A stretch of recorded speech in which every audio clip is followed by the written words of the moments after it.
Hello, class. Good afternoon. I just wanted to give you a little food for thought regarding the discussion topic of the last few weeks on the neuroscience of aggression. I think that this is a fascinating topic, and I picked it in part actually because of another study that really blew my mind recently that wasn't really discussed much in the roundtable discussion that you guys watched. But this is recent work out of the lab of Yavin Shaham at the National Institute on Drug Abuse.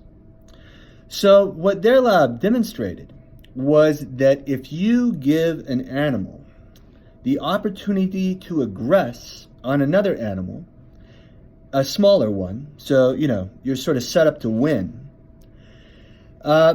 they found that animals will actually work harder to aggress on a subordinate animal, to beat up a lower animal, than they are to take cocaine. Just think about that for a minute.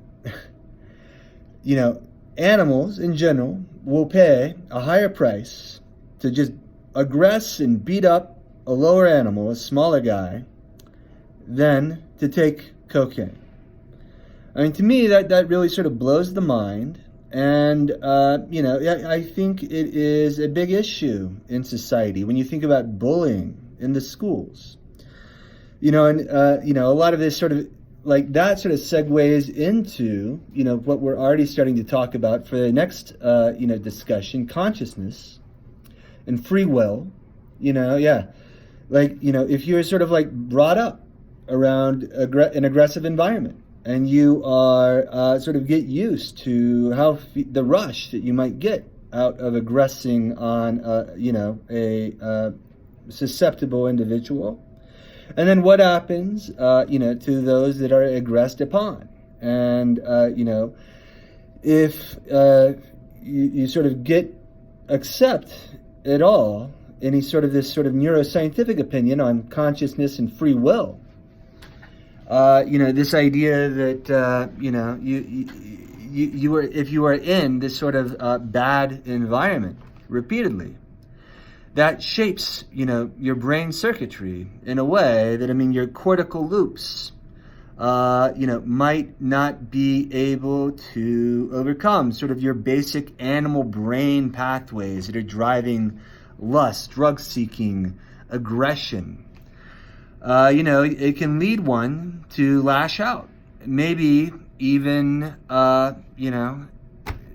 in a way that you wouldn't have that much control over it. And that, I think, is a very sad state of affairs. And it's just a problem that I think is emerging and growing in this country.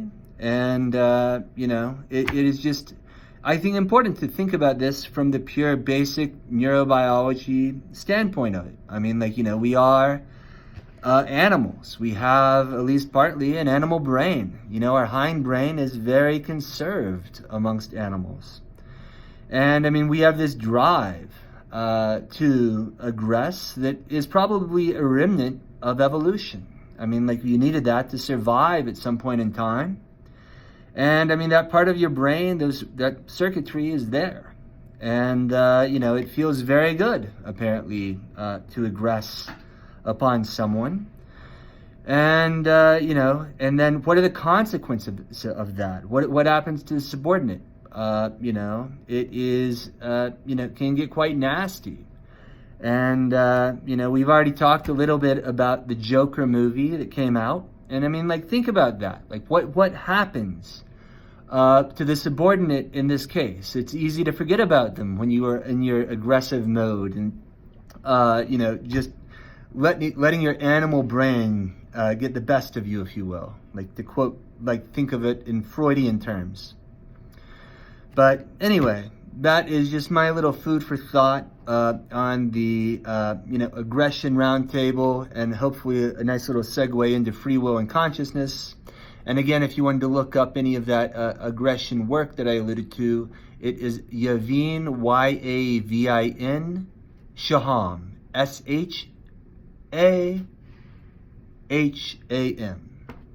at the National Institute on Drug Abuse. Hope you enjoyed this last discussion, and I definitely look forward to hearing more. And please, I'm not getting much challenges here on the free will debate. I'm a little disappointed. I know there are philosophers in the room, and there isn't perfect empirical evidence showing that there is or is not, free will, or whatever that is. I mean, what is the definition of that? So, I love the topic, though, and it, of course, is very controversial. So hopefully we have great discussion. I mean, I'm looking forward to hearing more from you.